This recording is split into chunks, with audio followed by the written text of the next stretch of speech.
Salut à toutes et à tous et bienvenue sur la chaîne Tech & Co. Bienvenue dans le tour de la question. Vous le savez, durant tout ce mois, on vous aide à choisir vos bons produits high-tech avec nos experts en collaboration avec la Fnac et le Labo Fnac. Salut Jérôme. Salut François, bonjour à tous. On est ravis de vous retrouver pour ce nouveau numéro du Tour de la Question. Aujourd'hui, devinez de quoi nous allons parler. Oh là là là là. Il y a forcément en vous une petite fibre qui vibre pour le gaming et le PC. Eh oui, alors on va parler de PC et notamment de PC gaming, entre autres. Tout à fait, parce que c'est vrai qu'aujourd'hui le PC est redevenu au centre de toutes les datations. C'est bien pour travailler, pour se divertir, pour jouer, bref, il y a plein de choses à dire. Et puis comment choisir dans cet océan de modèles et de marques ? Mac, PC. Oui, parce que quand on dit PC, on met les Mac dedans. Et bien sûr, forcément. Voilà. On va vous donner un maximum de conseils avec tous nos invités. Bienvenue dans le Tour de la Question sur la chaîne Tech & Co.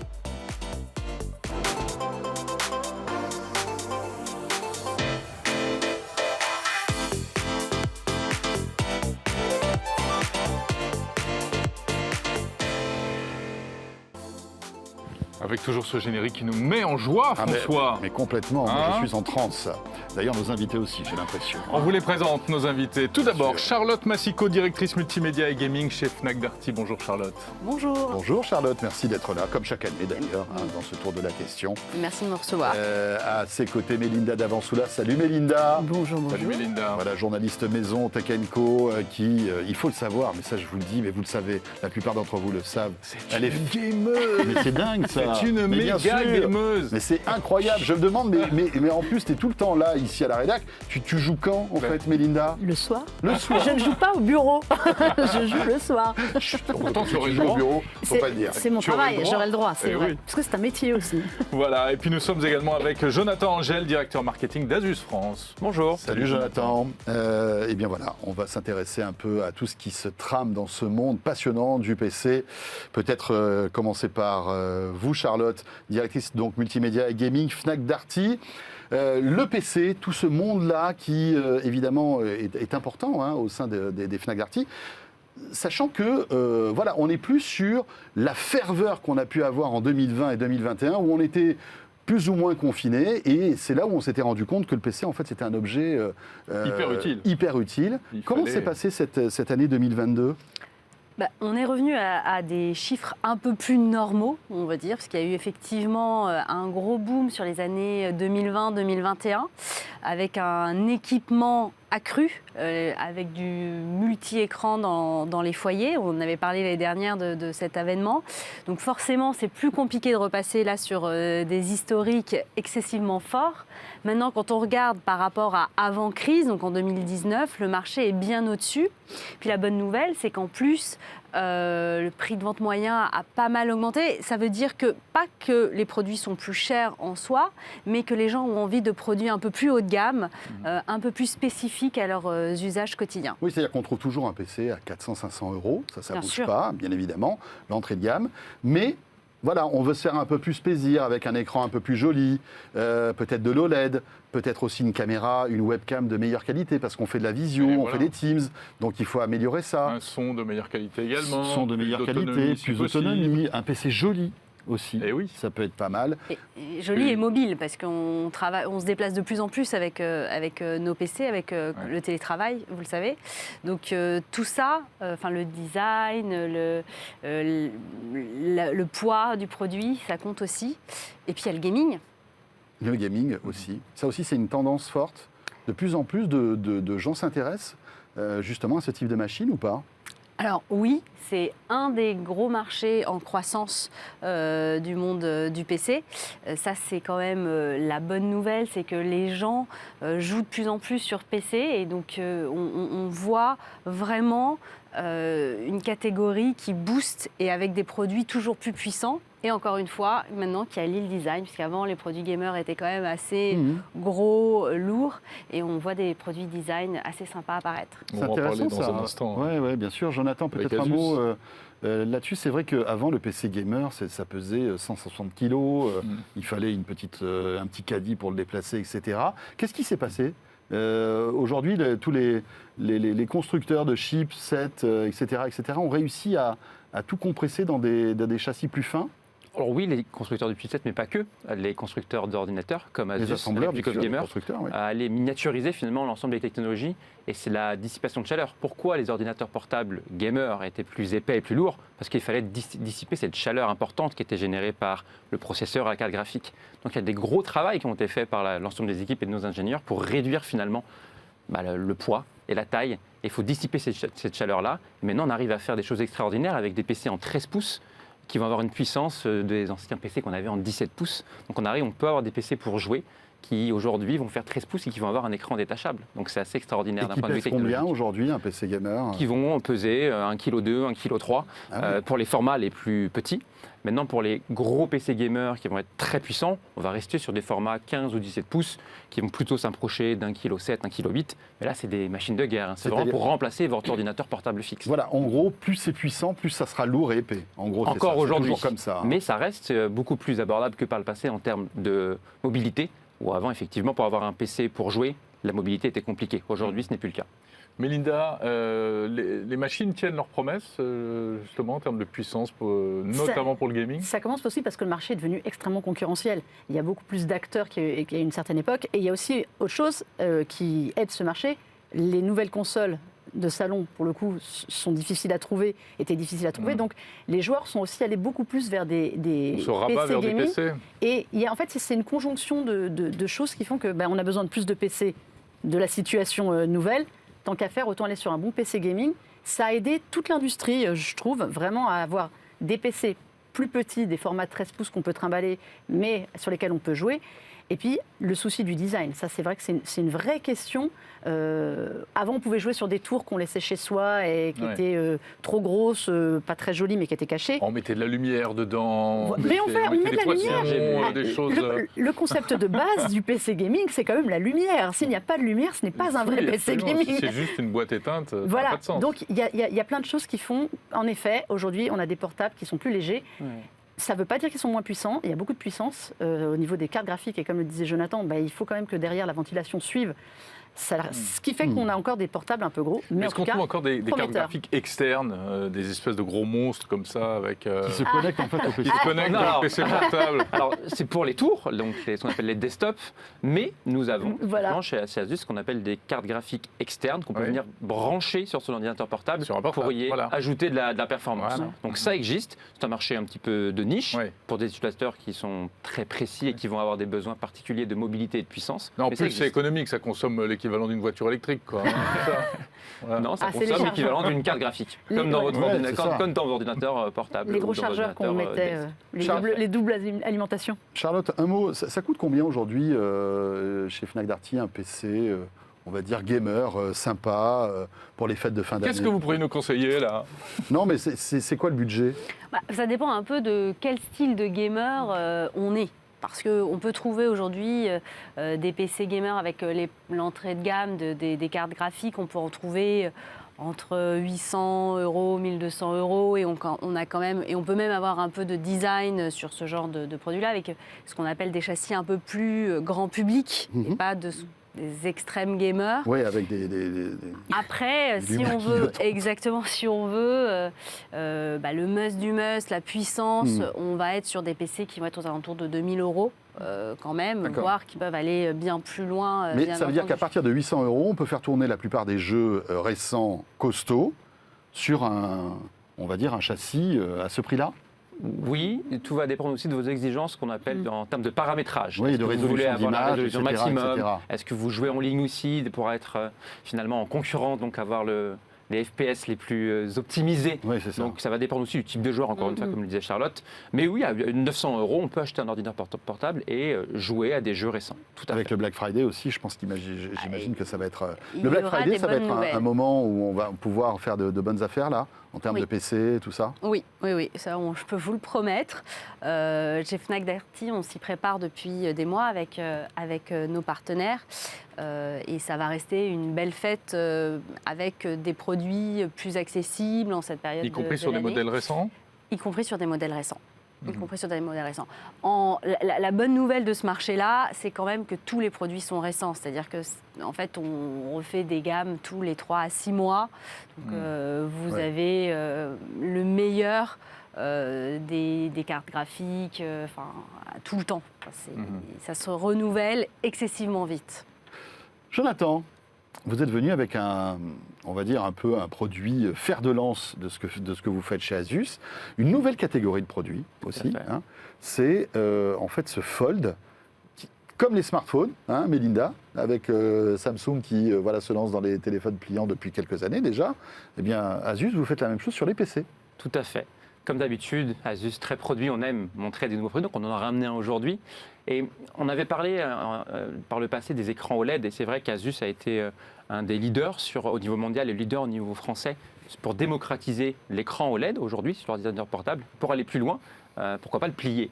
Et comme on l'a dit, Samsung l'a fait sur les smartphones, aujourd'hui on le fait sur le marché des PC. Donc c'est un tout nouveau marché qui existe, je peux vous montrer rapidement le produit.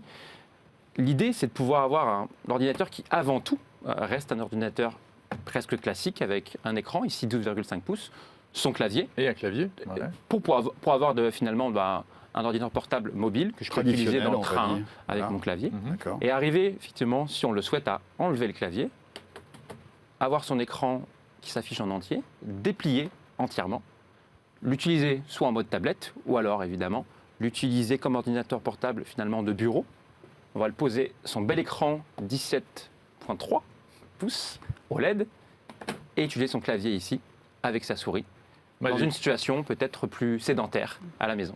Jonathan, alors là, la petite démo à la David Copperfield, sur la démo, là. Magique. Waouh. Elle était maîtrisée. Vraiment. Nickel. Là, là. On a tous des étoiles dans les yeux. Là, c'est vrai que c'est quand même assez impressionnant. Et on se retrouve avec un PC avec un écran de 17 pouces, quoi. Tout à fait, avec vraiment un confort visuel, alors qu'on avait juste avant un petit écran 12,5. Tournez-le vers la caméra pour qu'on puisse voir, qu'on se rende compte de l'autre côté. Hop, l'autre côté. On y va encore. Tac, comme ça on le voit. Voilà, nickel. On se rend compte quand même là de la qualité en plus de l'écran, parce que c'est de l'OLED, Mélinda, c'est ça qui est top. Mais l'OLED, ça apporte aujourd'hui dans le PC un confort visuel. Ce qu'on disait, ça fait partie des petits plus récents, je pense, qui sont accélérés de la situation mondiale. C'est un confort dingue. Alors là, on est sur un format... Là, on est sur de l'innovation pure. Mais moi, j'ai testé un petit peu. Alors, c'est quand même... C'est particulier. On est sur une tablette qui est très, très grande. Parce que pour le coup, 17 pouces en format tablette, c'est énorme. Le clavier, le fait de pouvoir le retirer et de s'en servir dessus en format PC, c'est quand même agréable parce que je trouve que sur les écrans tactiles, au bout d'un moment, le clavier tactile, c'est quand même extrêmement fatigant. Ah non, alors, on peut taper dessus, là. On peut le mettre en format A90 et taper. C'est vite inconfortable. L'ajout du clavier, non, c'est drôle. Bon, le bémol, c'est le prix, évidemment.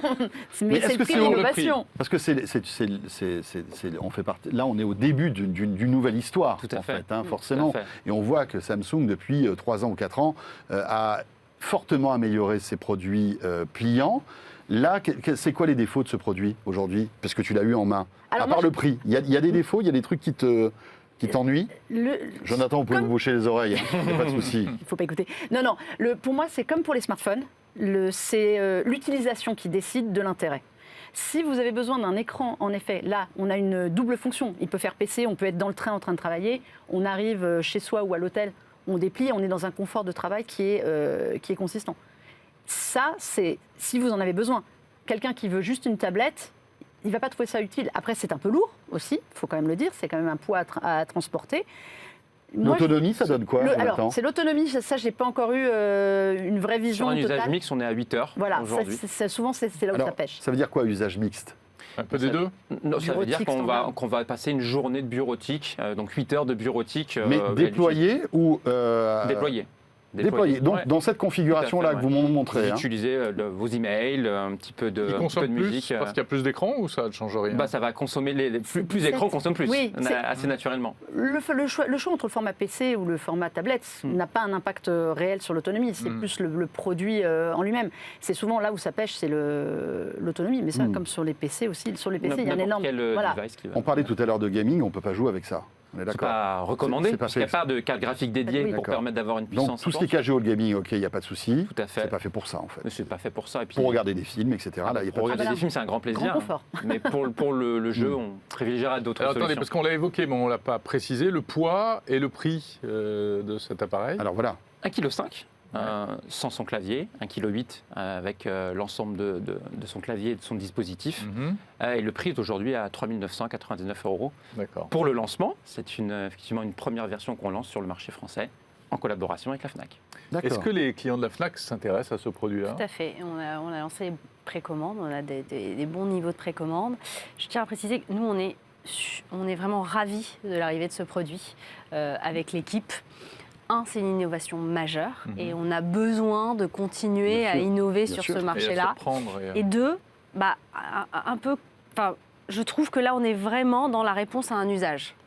Vraiment. C'est-à-dire que quelqu'un qui fait beaucoup de télétravail, qui se déplace beaucoup, donc comme on a dit, le train, et qui à la fois travaille chez lui et n'a pas forcément un bureau énorme avec un desktop, a accès avec le même produit à un 17 pouces et à un 12 pouces mobile. Oui. Pour moi, ça répond typiquement à une partie de nos clients. Mais bon, c'est 4 000 €, quoi. Oui, mais alors, si on va par là, le OLED, il y a de ça 2 ans, c'était dans les 2 000 €. Aujourd'hui, on trouve de l'OLED dès 800 €. Donc, en fait, c'est juste la première étape d'une nouvelle ère de la technologie. Mais il y a une volonté en ce moment, dans les PC de manière générale, d'avoir du 2 en 1. C'est une autre proposition de 2 en 1. Le côté des tablettes, des PC qui pouvaient devenir des tablettes ou les tablettes des PC en se repliant, comme on voit, c'est pareil, c'était pour du multi-usage. Là, on est sur du multi-usage. Il faut juste savoir si ça répond à l'usage de l'utilisateur. Vous avez identifié un public, vous savez précisément quelle est la cible de ce produit? Oui, déjà, j'allais rebondir en disant qu'on s'adresse aussi à un public de passionnés, des gens qui aiment la technologie, des gens qui aiment il y a un côté waouh, c'est un produit un peu statutaire. Exactement, et puis tout simplement pouvoir profiter des dernières innovations et d'avoir le meilleur des deux mondes entre la mobilité et d'avoir effectivement un confort à la maison avec un seul et unique ordinateur. Très bien, donc voilà, ça c'est l'un des axes de vos nouveautés. Mais après, on en parlait, l'OLED, qui est une expérience en termes de qualité d'écran qui est top. Et là aussi, vous êtes l'un des acteurs de cette démocratisation de l'OLED. Tout à fait. Donc là, on sort de ce type de produit. On se retrouve avec des PC plus traditionnels, plus abordables, avec un écran OLED. Oui, ce qu'on voit sur l'OLED, c'est qu'on parlait l'année dernière de démocratisation. J'ai presque envie de dire que maintenant on est en train de finaliser cette démocratisation puisque l'OLED devient presque un standard lorsqu'on cherche un ordinateur portable de qualité. Aujourd'hui, si on me demande qu'est-ce que je dois prendre dans un ordinateur portable, je veux quelque chose de bien, je dis OLED. Il faut prendre de l'OLED aujourd'hui, c'est un confort visuel. Sans exploser les tarifs. Sans exploser les tarifs, puisqu'on n'est pas sur des tarifs qui dépassent les 1 000 €. Aujourd'hui, on a de l'OLED à moins de 1 000 €. Et le Black Friday arrive, donc les prix seront encore plus intéressants sur l'OLED. Donc nous, on recommande fortement aujourd'hui de s'intéresser à cette technologie pour les gens qui veulent un ordinateur portable simplement de bonne qualité. Top. Ça coûte combien un ordi avec un écran OLED? Là encore, ça commence à combien et ça va jusqu'à combien? Ça va jusqu'à là. Ça dépend des offres, des prix, et vous trouvez assez régulièrement des promotions ici et là, mais vous pouvez trouver des ordinateurs portables à 699 € en OLED aujourd'hui, et qui vont avoir des bonnes configurations, en 14 pouces aussi. D'accord. Et donc vous avez vraiment beaucoup de choix aujourd'hui en OLED, ça qui est intéressant. Pour les gamers, c'est bien l'OLED ou pas? C'est une technologie d'affichage qui est bien? Oui, c'est pas mal. Il suffit de voir quand on joue sur sa télé, et on préfère 1000 fois jouer sur l'OLED, pour plusieurs raisons. Il y a aussi, c'est vrai, le taux d'affichage de fluidité de l'image est quand même intéressant. Les contrastes, c'est très visuel, un jeu vidéo par excellence. Si vous avez une meilleure contraste, c'est sûr, pour avoir testé un peu sur des PC gaming de l'OLED, on est quand même... ça fait mal après aux yeux de repasser sur autre chose. Là, on est sur le gaming, mais sur des PC, on va dire, multi-usage pour la maison, etc. Le bon vieux PC fixe, il est mort, il n'existe plus? Oh non, on ne peut pas dire ça. Le marché est forcément un petit peu en recul sur ce genre de produit. Il faut savoir aussi qu'en France, le marché du 17 pouces, par ailleurs, avec donc les grands écrans, est beaucoup plus important qu'ailleurs dans le monde. On peut se le dire. Donc il y a beaucoup de gens qui privilégient le 17 pouces. Si, pour l'instant, c'est un marché qui reste stable, notamment grâce au gaming.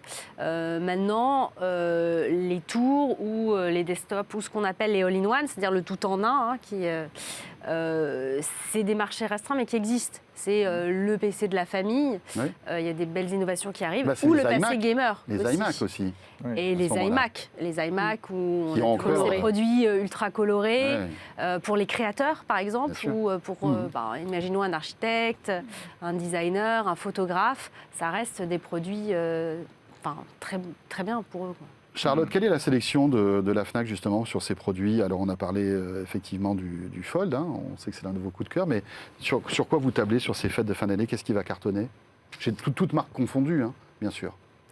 On a beaucoup, cette année, on a beaucoup tablé sur le design, comme on a dit, sur la mobilité, et notamment, si on peut parler d'un autre produit qui est fait sur Asus ROG, c'est le produit gaming avec carte graphique déportée, par exemple, on en parlait auquel tout à l'heure. on croit D'accord. beaucoup. Donc ça, c'est on a aussi des produits gamers qui maintenant sont beaucoup plus légers. Je pense à l'Alienware en 14 pouces, qui est une prouesse de design et de technologie. Voilà, on a beaucoup ensemble d'ultra portables. On a encore des 360 degrés, qui sont pour moi les produits mobiles, design, légers, qu'on peut mettre dans son sac, amener partout. Et puis il y a les MacBooks, Et il y a les MacBooks, voilà. bien entendu. MacBook Air aussi, Les MacBook nouveaux Air. MacBook Air. Alors, il est vrai que Apple a un peu chamboulé le marché. On en avait parlé l'année dernière avec l'arrivée de la puce M1. La puce M2... Il grappille des parts de marché en fait sur beaucoup. Beaucoup. Enfin, Puis qui stresse C'est quand comme même, hein, Jonathan. Pas tant que ça, dans la mesure où, en fait, pour nous, ça existe depuis des années. Et on sait qu'on a des utilisateurs plutôt Windows, plutôt Apple. Ouais, mais on et voit entre que- les deux, on sait qu'il y a des utilisateurs qui aiment changer. Et ils vont au gré des Ils innovations. changent souvent dans le même sens. Hein. Pas tant que Non. ça, historiquement, si on regarde dans le passé. Là, en ce moment, peut-être qu'ils ont un petit peu plus changé vers Apple parce qu'il y a des innovations majeures au Non, mais niveau quand on des goûte à puces. l'écosystème Apple après, est-ce qu'on peut y sortir? C'est ça le souci. On y sort et je pense qu'en 2023, on aura peut-être quelques surprises. Il faut savoir qu'on a Intel, Nvidia, AMD qui vont lancer beaucoup de nouveautés d'un coup. Nous, on va préparer des nouveaux PC qui vont s'équiper de ces nouvelles technologies. Donc, un utilisateur qui va vouloir avoir quelque chose de récent, nouvelle puce en processeur, en carte graphique également, il aura des solutions intéressantes aussi sous Windows et chez Asus. D'accord. Melinda? non, mais c'est évident que la puce M1, l'arrivée a bousculé le marché, mais au niveau de la puissance, en fait, je pense que pour les utilisateurs, les clients, c'est pas forcément évident tout de suite, mais ça fait bouger le marché. Ça oblige Intel, en effet, à aller sur des puissances nouvelles. Donc pour les fabricants derrière et les constructeurs, ça fait aussi avancer le marché. Je pense que c'est là-dessus que Apple a changé. La puce M1, alors on en parle, il y a eu la puce M2 qui est sortie, mais sur un MacBook Air, moi j'ai tendance à recommander de rester sur un MacBook Air M1 parce qu'il a une telle puissance et une telle autonomie qui est suffisante pour la majorité des gens. Mais ça fait bouger le marché. Oui, surtout qu'en plus, c'est clairement. presque un produit d'entrée pour des jeunes, pour des étudiants. On est quand même sur des prix L'entrée, peu élevés, mais c'est amplement attends, suffisant. Il y a sur une telle puissance. Un portable qui va durer. Quelle est la durée de vie d'un produit comme ça? Enfin, la durée d'utilisation, c'est quand même plusieurs années aujourd'hui, clairement. Et puis il faut savoir aussi qu'on a, pour le coup, Apple travaille beaucoup et on a une campagne avec eux où on peut ramener aussi un ancien PC ou un ancien Mac. Il y a toujours de la valeur. Et nous, on les aide aussi dans cette démarche-là, qui permet effectivement de réduire le coût initial du produit. On n'a plus Et besoin ça, de c'est une changer de démarche PC tous les 2 ans quand même. C'est une démarche qu'on aime bien, mais c'est des produits qui ont une belle durabilité. Les produits Apple, voilà. Et ce qu'ils ont réussi à faire, c'est qu'avant, on se disait c'est design, c'est ultra portable, c'est sympa. Enfin, il y avait un petit peu de marketing aussi derrière. Mais maintenant, ils amènent la puissance. Et comme on dit, dès la puce M1, on fait quand même des choses assez dingues avec. suffisant. Et puis on gagne en Et autonomie, M2, voilà, l'autonomie. Un mot quand même aussi sur les autres marques. On n'a pas cité HP, mais HP aussi est toujours dynamique, hein. J'imagine qu'il y a des trucs sympas aussi chez HP, non? Pour ces fêtes de fin d'année. HP a toujours son... J'ai un trou de mémoire. spectre. Le spectre, voilà, merci. Oui, qui est le fleuron des ultra-portables. Exactement, qui reste un des produits design les plus beaux, les plus légers. Donc, ils vont continuer à travailler là-dessus. On a aussi toute la partie gaming avec Omen, qui font aussi des produits assez design. Ils vont lancer un 16 pouces, ce qu'ils n'avaient pas fait jusqu'à présent. Donc, HP est bien là. Lenovo aussi. Lenovo aussi. Leader du marché. Oui. Avec le yoga, le nouveau yoga. Et, Le Slim 7 Pro X le aussi. Slim est assez incroyable. Hein. Alors c'est quoi le Slim 7 Pro X comme PC? C'est un jean en fait. Ça n'a rien à voir. C'est un jean Slim, Voilà. c'est ça? Une énième Tu l'as trouvé déclinaison où d'un PC allégé, mais D'accord. ça doit être un yoga encore, il y en a je ne sais combien, donc c'est vrai que sur le marché... Non, mais les nouveaux, il y en a tellement de chez eux, et puis ils sont numéro 1 du marché, donc Mondial, ouais. c'est mondial. En France, Donc, ça. non, pas en France, au niveau mondial. En France, tiens, qui c'est qui le numéro 1 en fait? Demandez-leur. Ah, bah, je ne voulais pas le dire moi-même, mais, C'est Asus. attendez, mais Asus, c'est le numéro 1 du marché. Mais oui. on fait le torse, consommateur. Jonathan. En France, oui, en mais France, Linda c'est connaît Asus. bien le marché. C'est intéressant ça de voir qu'Asus est numéro 1 en France. Oui, mais c'est le cas depuis plusieurs années sur le marché consumer, donc grand public. D'accord. Parce qu'il y a un gros travail qui a été fait par les équipes françaises depuis longtemps, notamment avec les partenaires. Et donc on a une très belle image en Asus et puis en Ouais. France. Une belle image et puis très agressif sur les prix aussi. Pas tant à que une ça. époque, Non, ça c'était l'époque des IPC. Ouais, il y a, ouais. ça Ah ne oui. rajeunit Oh là pas, là, mais effectivement ça ne c'était. rajeunit pas. Plutôt, aujourd'hui, on arrive à faire des très beaux produits et même à avoir avec la gamme ZenBook, nos ordinateurs ultra portables, des produits qui sont effectivement à des prix un petit peu plus élevés parce qu'ils embarquent le meilleur des technologies. Et on est leader sur la catégorie Windows, sur ces ultra portables. Merci beaucoup Jonathan d'être passé par le plateau du Tour de la Question. Rappelons que vous êtes directeur marketing Asus France. Charlotte et Mélinda, vous restez avec nous. Focus sur une autre marque aussi taïwanaise dans un instant, ce sera avec Acer. Et on va continuer sur le gaming et continuer à vous donner quelques petits conseils. Évoquer aussi le marché des consoles aussi, qui est évidemment hyper dynamique en ces fêtes de fin d'année. On revient dans un instant Jérôme. Allez, T'as restez pas le avec temps nous. de faire une petite partie. Ça bouge. Hein, ça c'est pas possible. Allez, à tout de suite.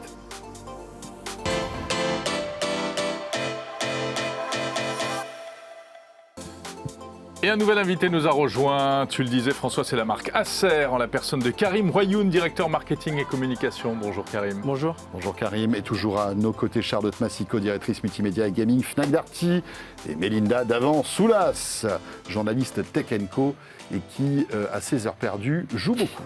Voilà, mais ça, c'est pas un secret. Ça Et n'est voilà. plus un secret du tout, tu veux Voilà. dire. Quelle nouvelle Tout sur le web le- le sait. Sur le marché du PC du gaming, de la console, comment choisir, Mais voilà. bien sûr. Hein, c'est de ça qu'on Euh, parle. Parce que je crois que c'est un peu tendu quand même sur le marché de la PS5 pour en trouver une, ou alors être pote avec Charlotte. Là, ça change tout. Elles sont toutes chez Charlotte. C'est ça qu'il faut savoir. Surtout que J'aimerais. Charlotte. J'aimerais. On va peut-être commencer par ça. C'est vrai que c'est tendu quand même. Hein. Oui. Pour trouver une PS5, il faut faire le pied de grue devant une Fnac. Alors, oui, effectivement, c'est un petit peu tendu. Si vous cherchez une PS5, je vous invite à aller à la FNAC et du coup, il y C'est a quoi des les listings qui petits existent. tips, les petits conseils que vous pouvez nous donner à tous ceux qui nous regardent pour choper une PS5 d'ici la fin de l'année? Donc, rendez-vous dans une FNAC, allez au rayon gaming, dites que vous souhaitez avoir une PS5. En général, on va prendre Jusque-là, notre bon. nom Moi, je et, vais on vous réponser spontanément. et on vous appellera pour vous dire on a de la disponibilité en ce moment. Donc on peut réserver une PS5 On peut en tout cas se rapprocher d'un vendeur pour lui dire qu'on est intéressé. Et lui dire on fera- gentiment. lui dire gentiment. Et c'est quoi voilà. ensuite les délais? Et on espère quand même, là on en a sur la fin d'année qui en arrive quand même de plus en plus. Et il y a de la disponibilité qui apparaît à peu près toutes les 10-15 jours. Donc voilà. Et on espère que sur la fin d'année, ça sera plus fluide. On n'a On pas de peut pas certitude encore. aujourd'hui entrer, prendre la machine dans le rayon et repartir avec. Il y a de fortes probabilités que là, dans les semaines qui viennent, ça arrive de temps en temps, effectivement, de prendre des packs PlayStation, de partir. Mais c'est rare, enfin c'est assez rare quand même, on est Et d'accord. on espère que ça le sera de moins en moins. Et encore une fois, là, ce mois-ci, on en a eu plus que l'année dernière sur le même mois. Donc voilà, ça va être pareil sur le mois d'octobre. Mais Et on c'est tendu espère parce que qu'il y a beaucoup de demandes en fait, donc c'est toujours pas mal. Et oui, ça c'est plutôt une bonne nouvelle que les gens soient toujours intéressés. Et puis il y a la Xbox Series X qui, elle, est quasiment complètement dispo. Et en ce moment, elle Ils est ont totalement mis des disponible, stocks hein. énormément. Donc, et toutes les Xbox sont aussi disponibles ou il y a des modèles où c'est un peu plus tendu? Non, en ce moment, tout Il est y a tout. disponible. D'accord. Mm. Donc plus facile d'avoir une Xbox qu'une PS5. Et Series S et Series X, ouais. sont disponibles, oui.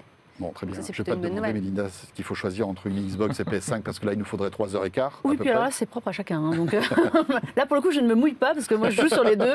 Mais c'est propre, pour le coup, propre à chacun. Mais en effet, on voit que ça commence à arriver. Microsoft, ils ont beaucoup travaillé pour en mettre partout chez eux et en magasin. Et on sait que Sony, normalement, prépare d'autres versions de la PS5. Enfin, ils ont reboutiqué un peu leur PS5 pour avoir du stock supplémentaire. Plus slim, plus light, comme ils Non, font ça, il ne faut pas rêver encore. d'habitude. Mais ça viendra. Mais pas tout de Ça suite. reste un camion. Quoi, Ça reste la même, mais à Un l'intérieur, frigo. ils se sont mieux armés pour équiper et en fabriquer plus. Ouais. Avant de donner la parole à Karim, encore une petite question sur un autre produit nouveau qui sort là, et je sais que vous mettez le paquet, c'est sur le nouveau casque Meta. Ouais, je suis... Qui est, alors là, on s'éloigne un petit peu malgré tout, mais pas trop, parce Pas que trop. on peut jouer avec Ouais. ce jeu. Ça peut être un PC virtuel aussi, parce que ce produit est étonnant. Hein. Et je sais Incroyable. que vous l'avez testé. Alors, qu'est-ce que ça donne Il a été dévoilé il y a ce il y a Quest pas très Pro. longtemps, Ben hein, non. ouais. Qu'est-ce Non, que il ça a été donne dévoilé donc, il y a 24 heures, un peu plus de 24 heures, parce que Un peu c'était plus, ouais. hier soir, de 36 heures. Moi, je suis ravie de ce produit. C'est vraiment, vraiment une prouesse technologique. C'est plus vraiment de la réalité virtuelle, on appelle de la mixed réalité, c'est parce que c'est à la fois de la réalité augmentée et de la réalité virtuelle.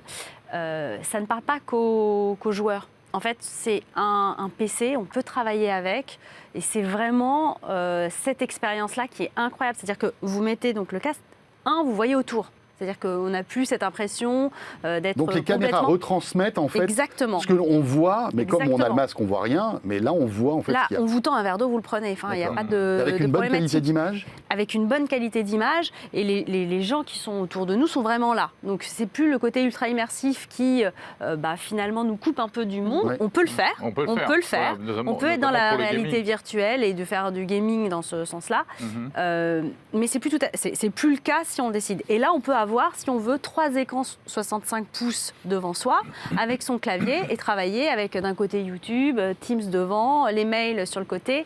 C'est assez génial. Donc, et si on s'imagine demain, ils ont des partenariats avec Microsoft, Teams, et donc Oui, on peut avec Zoom imaginer aussi, j'ai vu. exactement. On peut avec faire des Zoom. réunions Zoom Et- avec son. Et donc là, ça voudrait dire qu'on a Son masque. vraiment la personne en face de Et on soi. va, C'est assez on dingue. va en effet pouvoir jouer. Ils ont un partenariat avec Microsoft pour le cloud gaming, Waouh, pour alors pouvoir là, ça va jouer être chaud. manette. Car on va jouer à des jeux Xbox en fait. Alors, à Ah ce ben moment-là. complètement, exactement. Ça, on va c'est chaud, jouer, hein. on va jouer avec. Il suffira d'avoir une manette et on jouera exactement. Je pense que tous les jeux ne seront pas conseillés en réalité virtuelle, parce que jouer à Forza. Mais après, c'est à toute peut-être même pas de la vitesse, ça VR, c'est-à-dire qu'on va se retrouver avec un immense écran Ouais, c'est Exactement, ça. c'est vrai, c'est ça. Comme de et la- on ne sera pas en VR en comme fait. de la On est vidéo en normale. réalité augmentée. Et c'est ça qui, pour moi, enfin, de l'expérience que j'ai eue et tous ceux qui ont pu les tester avec moi, c'est le coup de Ouais, c'est le waouh. truc. Enfin, Je c'est pense que- ah ouais, Bon alors, c'est 1800 €. tout à fait. Ça se Mais- réserve à une partie vraiment spécifique de la Mais population. c'est comme un PC en fait. Pour Ouais. 800 €, on se dit bon, ok, on peut bosser quand même avec. Mhm. Donc voilà. puis Mais après, c'est il y a pareil, de- c'est le début de la Et puis technologie. il y a des encore vrais une jeux fois. VR. Hein. Il y Tout à a Iron Man qui a été annoncé, hein, puisque Ils ont- vous avez pu suivre la keynote. Voilà, il y a des Walking Dead. Bon, alors là, je ne Resident vous dis Evil. pas, les Walking Dead, c'est un cauchemar éveillé. Hein. Vous avez des zombies qui sont derrière vous. Enfin, c'est- Ah, mais en réalité mixte en plus, tes zombies, ça va être super. c'est terrible. Donc voilà, mais c'est un petit aparté sur ce produit-là. Voilà, on est au début de l'histoire de la VR et visiblement Meta est Mais- en train de faire un truc. Mais très, je très vous cool. invite sur Paris, d'aller sur les Champs-Élysées dès le 31 octobre pour faire des démos possibles dans le magasin de la FNAC. Il y aura d'autres Fnac aussi. Il y a, d'ailleurs, hein, il y a qui auront- 10 qui auront autres ce FNAC produit-là. qui... Donc là, on a la FNAC des Termes, Forum, un peu partout en France. Non, on est super content de pouvoir montrer cette nouvelle technologie qui, pour nous, est vraiment innovante. Karim, la VR. Bon, alors vous, c'est pas votre segment, hein, trop. Hein. On a proposé des casques VR à un moment, oui. Du Mais coup, vous en avez plus là, je crois. aujourd'hui, non, c'est pas vraiment le cœur de métier, puisque aujourd'hui, ce qu'on va plutôt proposer, c'est la 3D stéréoscopique sur nos PC directement, et sans forcément utiliser de casque. Mais c'est intéressant, hein, ça. Hein, C'est extrêmement cette VR. intéressant. Et accessoire. je pense qu'au bout d'un moment, vous y viendrez d'une manière ou Oui, d'une bien autre. sûr, bien sûr. Puis on se parlait, c'est un PC en lui-même. Nous, on est fabricant de PC, donc forcément, à un moment, on proposera sûrement des choses. Mais aujourd'hui, c'est pas le cas. On se focalise vraiment sur la 3D sans lunettes. Et ce qui est intéressant, c'est que cette VR aussi est compatible, Meta fait bien les choses, sur un écran normal, en fait. C'est-à-dire qu'on peut se retrouver avec de la VR sur un écran de PC, finalement, Ouais. et visiter des univers, etc. etc. Donc voilà, finalement, tout se regroupe, en fait. Hein. Exactement. Karim, Alors, les nouveautés Acer donc, pour ces fêtes de fin d'année. Pour ces fêtes de fin d'année, on a justement pas mal de grosses nouveautés en partenariat justement avec la Fnac, qui les a aussi en avant-première. Et je pense notamment au Swift OLED, qui arrive, le Swift Edge, qui va être le 16 pouces OLED le plus léger du monde. Et on est très très fiers de le lancer avec les magasins Fnac. Et en parallèle aussi sur le gaming, on va proposer justement ce dont je parlais, la technologie Spatial Lab, enfin au grand public sur les PC gaming pour la première fois. Alors qu'est-ce que c'est exactement? En fait, Spatial Lab, c'est une technologie maison qu'on développe maintenant depuis 4 ou 5 ans, qui consiste à proposer de la 3D sans avoir de lunettes à mettre sur soi. Et en fait, ça fonctionne avec 2 caméras qui vont suivre chaque œil, chaque regard, puisque la 3D fonctionne avec notre regard. On a chacun de nos 2 yeux qui va regarder d'un angle différent et le cerveau va faire la 3D. Et en gros, on reprend le même schéma. On va avoir un écran qui est capable de dupliquer l'image, donc de donner 2 angles différents.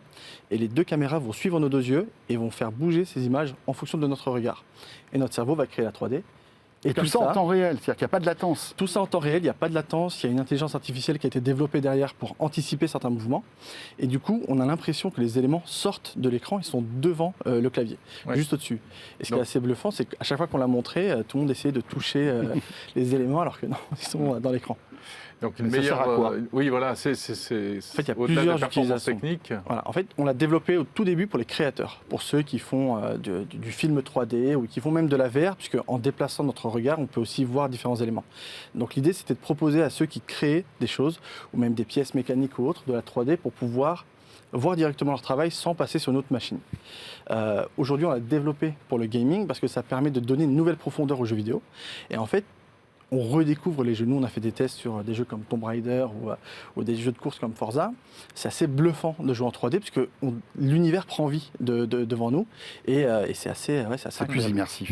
C'est plus immersif. Il faut que le jeu soit compatible. Comment ça marche là? Alors, on a une liste de jeux justement qui est compatible et en fait c'est nous qui développons un software qui met à jour en fait les jeux.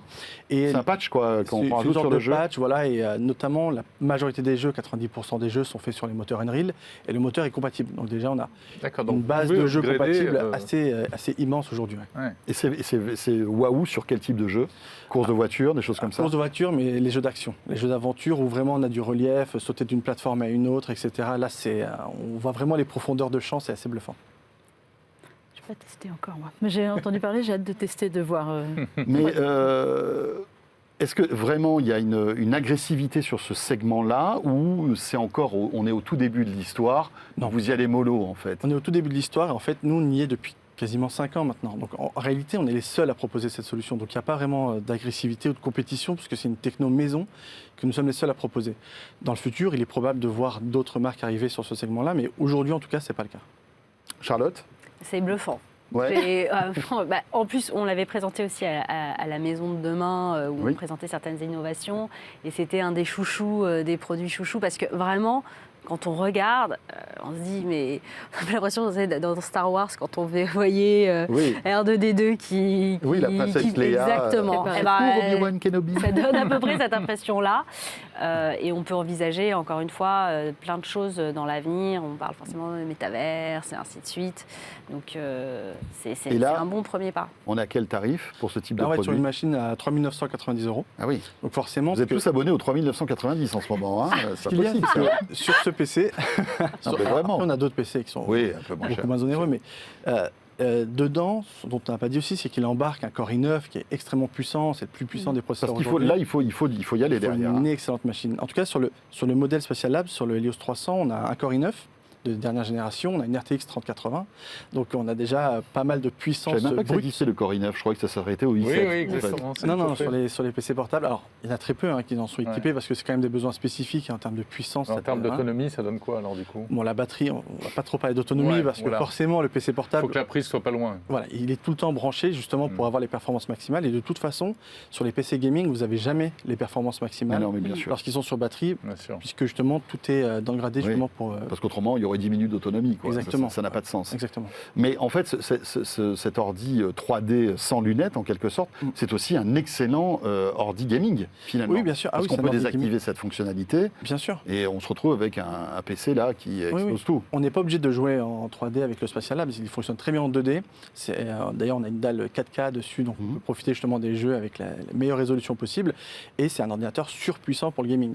Mais à côté de ça, on y a intégré une techno en plus pour derrière aller proposer une expérience un peu différente. Bon. Et sinon, quelles sont les autres machines peut-être plus accessibles Aujourd'hui, pour cette fin d'année on va être sur les Tritons. Aujourd'hui, tout à l'heure, on parlait de l'OLED et justement le Triton 300, qui est notre machine gaming, on va dire pour les joueurs un peu plus matures, qui va être justement équipée d'un écran OLED. Et ça aussi, c'est une grosse nouveauté sur le gaming. Tout à l'heure, vous parliez justement de l'OLED dans le gaming. bien sûr. Là, on commence à en avoir de plus en plus. Et les gammes Triton, notamment, là où elles font beaucoup sens, c'est que les joueurs ont évolué, ils ont aussi pris un peu d'âge. Et du coup, certains joueurs recherchent des machines un peu discrètes qu'ils puissent utiliser en réunion la journée et jouer de temps en temps avec le soir. Et donc, on est complètement dans ces modèles-là. C'est le gaming honteux. Non, c'est le gaming sérieux. Ouais. Mais Linda, toi, tu n'as honte de rien. Tu es même venue avec une manette. Oui, parce qu'on parle PC, mais moi, je ne joue pas au clavier parce que je ne sais plus jouer au clavier. Il faut de l'entraînement. Donc, je joue à la manette, je joue sur console, ou ça m'arrive encore sur PC ou Mac de jouer et avec des manettes. Alors, c'est un marché qui est extrêement florissant. Les accessoires. Les accessoires. Oui. Alors évidemment, Xbox, PlayStation sortent leurs manettes. Ils y vont. Et puis alors de toutes les couleurs. On sent que voilà, c'est un business très florissant. Il y a d'autres marques type Nikon qui font des manettes. Razer aussi en a sorti. Alors moi, je vous amener celle-là pour le fun. C'est la Scuf Reflex. Et magnifique. En fait, elle est. Mais j'espère qu'elle est toi qui l'as magnifique. fait C'est moi qui l'ai faite. Ah oui. Et en fait, vous pouvez absolument tout personnaliser dessus. Le design. Donc là, c'est la version PS5. Il y a très peu de manettes pour PS5, il faut le savoir. Et il y a notamment, avant qu'elles arrivent, les manettes PS5 Pro, celle qui arrive, la DualSense Pro, il n'y en avait pas spécialement. Voilà, celle-là, vous pouvez rajouter les palettes. Donc les gens qui jouent au FPS seront très contents d'avoir.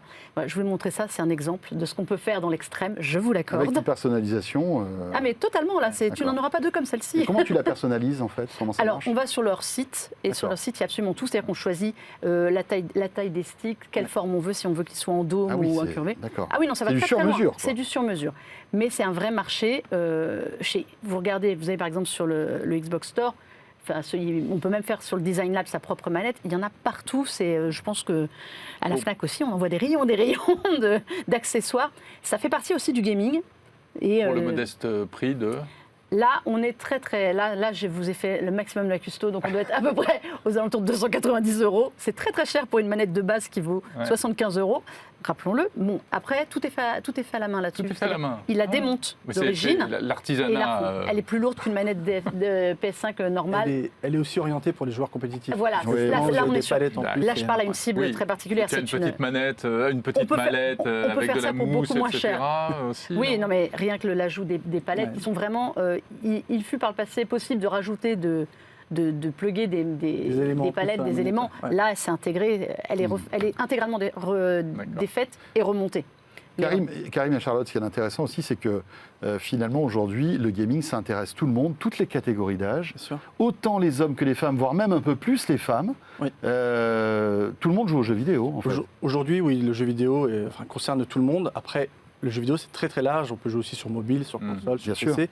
En fonction de la plateforme, on va avoir des typologies de joueurs qui sont différents.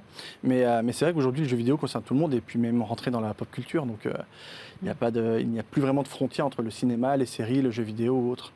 Oui, Charlotte, c'est pas cadeau qui va s'offrir une PS5, quoi. Pour nous, le jeu vidéo est un produit culturel, vraiment, parce que c'est un univers qui a été créé et chaque personne rentre dans son univers. Et comme on disait, par exemple, Harry Potter est partout. On a le livre, on a le film, et on a le jeu vidéo. Donc voilà, aujourd'hui, la moyenne d'âge du gamer est à 38 ans. Donc on imagine souvent le gamer 14 ans dans sa chambre, derrière son PC ou devant sa console. C'est plus tout à fait le cas et c'est pour ça qu'effectivement les produits évoluent pour pouvoir être accessibles pour tout type de gamer. Et en général, quand on a la quarantaine, on joue sur quoi en fait? Plutôt sur console, sur mobile, sur PC? En fait, ce que l'on voit, nous, dans les études, c'est que c'est souvent multiplateforme. On a souvent une console pour jouer dans le salon, un peu posé sur son canapé ou avec ses enfants. Et très souvent, il y a des jeux PC qui restent joués par des joueurs qui ont plus de 35 ans. Et ça va vraiment dépendre des types de jeux. Et puis, bon, il faut quand même aussi rééquilibrer, parce qu'on a parlé de Microsoft et de Sony, mais Linda, il y a aussi la Switch, qui est sans doute la console qui se vend le plus. Carton, la Switch. Il ne faut pas l'oublier. Qui continue à être numéro 1 largement. C'est quoi le hit parade des ventes de consoles, en fait, aujourd'hui? C'est Switch en largement Switch. Largement. Switch OLED. Switch Lite aussi ou, Ah ou oui, moins toutes les Switch sont Toutes les devant. Switch se vendent aussi. C'est tendu aussi sur les stocks de Switch ou là on est bien Ça l'a été, ça l'est plus. D'accord. Là, on est bien sur la fin d'année. J'ai pas de warning particulier sur la Switch. Voilà, avec la sortie de la OLED l'année dernière a aussi fait un rebond. Rebooster le. C'est C'est vrai que c'est tellement plus agréable de jouer avec une Switch OLED. Mais c'est la Franchement, grande gagnante ça change la vie. du Non, mais c'est confinement vrai. et de la pandémie, la Switch aussi. Elle a profité des confinements successifs et ça a décollé en même temps. La console des confinements. Ah ben, on en a 100 millions, je crois, à travers le monde. Oui, c'est assez énorme. Ça va être l'une des consoles les plus vendues de l'histoire.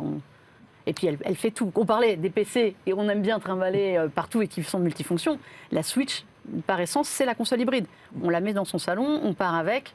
C'est le produit idéal pour jouer. Après, elle n'a pas encore la même puissance qu'un PC On gaming attend ou avec qu'une impatience console. peut-être une nouvelle Switch, mais ça, on Un verra jour. bien un jour. C'est vrai que Nintendo est très secret là-dessus. Oui. Peut-être Charlotte Comme tous. sait des choses, parce que Charlotte sait des choses Oui. que personne ne sait. Moi, je suis impressionné. Enfin bref, c'est comme ça. Qu'est-ce qu'on peut dire aussi d'autre Peut-être, oui, Charlotte, la sélection Fnac en matière de gaming. Donc, vous nous parliez tout à l'heure de l'Alienware, donc qui est ultra fin. C'est ça Notre sélection cette année, effectivement, comme on le disait, est aussi pour les gamers qui sont peut-être un peu plus âgés, on veut des produits moins marqués.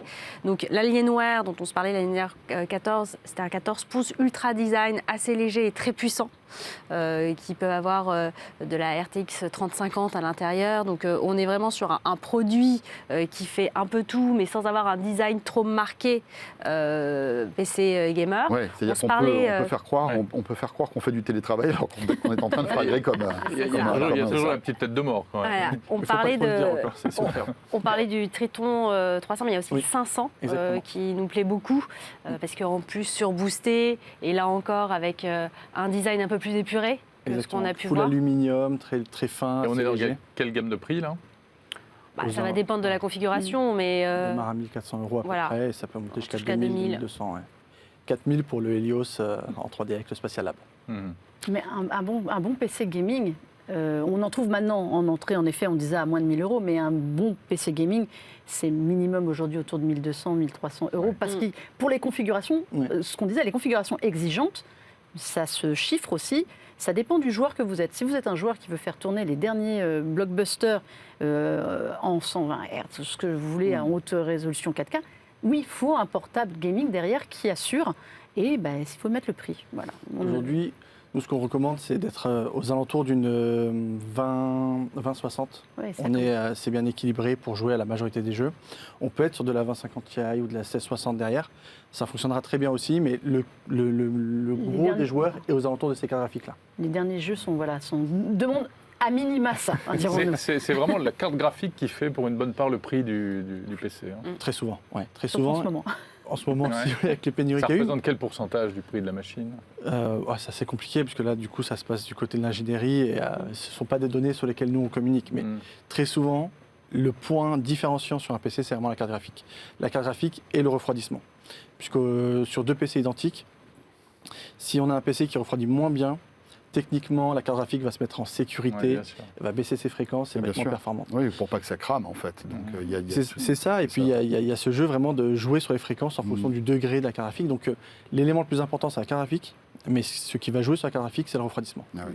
Et donc c'est pour ça qu'il y a plein d'innovations technologiques, refroidissement à l'eau pour certains. C'est ça, nous on a justement un refroidissement en métal liquide pour justement la conductivité sur le cuivre. Et Sur le derrière- portable. Dans le portable, Dans le exactement. portable. En fait, le processeur va être en contact avec le cuivre de refroidissement grâce à un métal liquide qui permet de mieux conduire les calories et l'énergie. Mhm, mhm. Et à côté de ça, on va expulser la chaleur avec la technologie Aeroblade. On en est à la 5e génération aujourd'hui et on la propose sur tous nos PC gaming, sur toutes les gammes Predator. Et on Alors, peut mettre un steak à côté, ça le fait cuire. hein, c'est ça Alors, Il faut si vous l'aimez justement- très saignant, ouais. Ouais. On parle voilà, d'extrême puissance, mais il y a aussi un autre sujet, c'est tout ce qui est durabilité. Exactement. Et vous, chez Acer, vous êtes vraiment à la pointe de ça, hein, Oui. avec l'Aspire Vero, qu'on connaît bien, qu'on a récompensé On d'ailleurs a vu l'année dernière, exactement. Et c'est un produit étonnant, qui évolue aussi, j'imagine. Oui, en fait, les Pierre Véraud, produits donc rappelons-le, la c'est spécificité. un produit éco-responsable sur lequel on a beaucoup travaillé pour justement proposer un châssis qui intègre 30% de plastique recyclé post-consommation. En gros, c'est du plastique qui a été récupéré, recyclé et intégré au châssis. On a pu intégrer jusqu'à 30%, ce qui est déjà assez énorme aujourd'hui. Et on travaille justement pour en intégrer plus tout en gardant le côté fiabilité, Oui, robustesse, durabilité. etc. Voilà. Et je le précise parce que ce n'est pas un ordinateur qui est plus fragile qu'un autre, au contraire. Mais derrière, on a pu y intégrer 30% de PCR, 50% de PCR sur les touches du clavier et l'écran est recyclable à 99%. Et ça, c'est sur la partie technique, mais au-delà de ça, on l'a pensé pour qu'il soit utilisé dans la durée et donc on n'utilise pas de vis propriétaires. Ce sont des cruciformes très classiques que tout le monde peut utiliser, ouvrir pour intégrer, pour ajouter de la RAM, changer le disque dur. Donc on veut qu'il soit utilisable dans la durée, qu'il puisse être réparé facilement Pourquoi si ne besoin. pas faire la même chose sur les PC classiques, enfin plus standard? Justement, on est en train de le faire de plus en plus. Ouais. Quand on s'était parlé, on n'avait que l'Aspire Vero. C'était le premier modèle que l'on sortait. Aujourd'hui, la gamme Vero s'étend sur les écrans, sur les PC de bureau, sur les accessoires, souris, clavier, sac. Et en fait, la gamme Vero, pour nous, va petit à petit intégrer tous les produits. Aujourd'hui, on propose toutes les gammes, à la fois du Windows, à la fois du Chrome, du Intel, du AMD, vraiment toutes les catégories de produits. C'est intéressant, ça. C'est une vraie tendance. Et comment réagissent les clients? Vous vendez ça, Oui, ce type de produit vend, puis nous, Charlotte? ça fait forcément partie aussi sûr, de notre de votre stratégie. Vous ADN. savez, la durabilité, le baromètre SAV. Donc, on travaille beaucoup avec les marques justement pour améliorer la durabilité des produits. Donc, ce discours nous va bien. Les clients, on a eu de très très belles ventes sur la serre Vero ensemble. On est plutôt contents. Alors, il va falloir encore éduquer, faire comprendre ce que c'est, parce que quand on regarde le produit, ça saute pas forcément aux yeux. Donc, c'est aussi nous notre rôle. Mais encore une fois, d'enseigne pardon, je repose ma question, mais pourquoi ne pas généraliser ce concept-là en fait? Aujourd'hui, Parce que, ok, vous faites un PC un peu greenwashing et puis tout le reste, c'est... non, on fait une gamme complète. C'est Oui, pas juste un PC, c'est d'accord. vraiment une gamme complète. Et il y a ce que l'on voit physiquement et tout ce qu'il y a derrière. Le transport aussi a été revu, la manière dont on fait les cartons, les emballages, il n'y a aucun plastique. L'encre, on utilise de l'encre de soja. Alors ça fait sourire comme ça, mais c'est une vraie alternative à ce qui pollue aujourd'hui. Et quand j'en parlais tout à l'heure de l'Aspire Vero, aujourd'hui, au sein des magasins Fnac, on va proposer un modèle en 14 pouces qui n'existait pas avant. Donc en fait, toutes les gammes, petit à petit, vont devenir des produits Vero. En termes de couleur, nous, le nôtre est gris, puisque le plastique recyclé est un peu gris avec des pointes de jaune. On a vu que certains clients n'étaient pas fans du gris. C'est quand même dommage d'imposer une couleur forcément sur ce modèle-là. En plus, il n'y a pas de vernis dessus. C'est une matière un peu brute qui plaît à ceux qui sont vraiment intéressés par ce sujet, mais peut-être pas à d'autres. Et du coup, on le propose aujourd'hui en bleu. Il va arriver en bleu sur le marché, en 14 pouces, donc un nouveau modèle différent. Donc les gammes vont s'élargir. Et c'était un premier pas, l'Aspire Vero, l'année dernière. Et aujourd'hui, on en est à 8 ou 9 produits que l'on propose en Vero et qui intègrent justement cette partie-là. Donc, dans quelques années, ce sera la norme. Nous, ce que l'on souhaite, c'est de voir aussi... un flux normal, quoi. Exactement. Et puis, on souhaite impulser un peu quelque chose et de voir aussi les concurrents le proposer. Parce qu'aujourd'hui, Dell on commence est à les s'y mettre seuls. aussi, je crois. Ils Dell ont un concept, alors, le ils ont Luna, un concept le qui n'est fameux pas, Luna. encore sorti et tout le monde va... Enfin, va s'y mettre. Asus s'y met aussi et je pense que HP est sur le coup. HP en Et a aussi. Apple est très bavard, en tout cas, à ce sujet-là aussi, sur tous les produits. L'aluminium Tout à fait. recyclé. L'aluminium recyclé, etc. Tout le monde a le même objectif, bien Ouais. entendu. Karim, rapidement, Maintenant, il oui. faut aller au-delà des mots. On est bon? Ça arrive. Oui, non, ce que je voulais juste dire, c'est que voilà, on a amené une impulsion. L'idée, c'est de la prolonger et d'aussi voir les autres suivre Voilà, la tendance suivre. proposée. Mais tout viendra aussi des clients qui Oui. doivent aussi savoir que ces produits existent et qu'ils ont le choix. C'est ça. Et j'insistais un peu sur le fait que ce ne sont pas des ordinateurs recyclés ou au rabais. Ils sont équipés de toutes Non, les non, dernières c'est technologies, clair, bien sûr. que ce soit de processeurs ou de carte graphique. Mais c'est vrai que c'est nous qui choisissons, finalement. Ce sont les consommateurs qui Exactement. vont Bien sûr, d'où signer la fin de la récré, si je puis Voilà, dire. d'où en le fait de quelque sorte. proposer des formats différents, des couleurs différentes. Merci beaucoup, Karim. Merci. d'être passé par le plateau du Tour de la Question, directeur Merci à marketing et vous trois. communication à Serre France. Charlotte Massico, directrice multimédia et gaming chez Fnac Darty, et Mélinda Davançoulas de la rédaction de Tech & Co. Ce Tour de la Question est terminé. Toujours dans ce contexte de vous aider à choisir tous vos produits high-tech pour ces fêtes de fin d'année, avec d'autres Tours de la Question qui couvrent en fait tous les besoins. Smartphone, on a parlé donc PC gaming, mais aussi Maison connectée. télé, maison connectée, etc. Toutes ces émissions à retrouver sur la chaîne Tech & Co, mais aussi en replay bien sûr.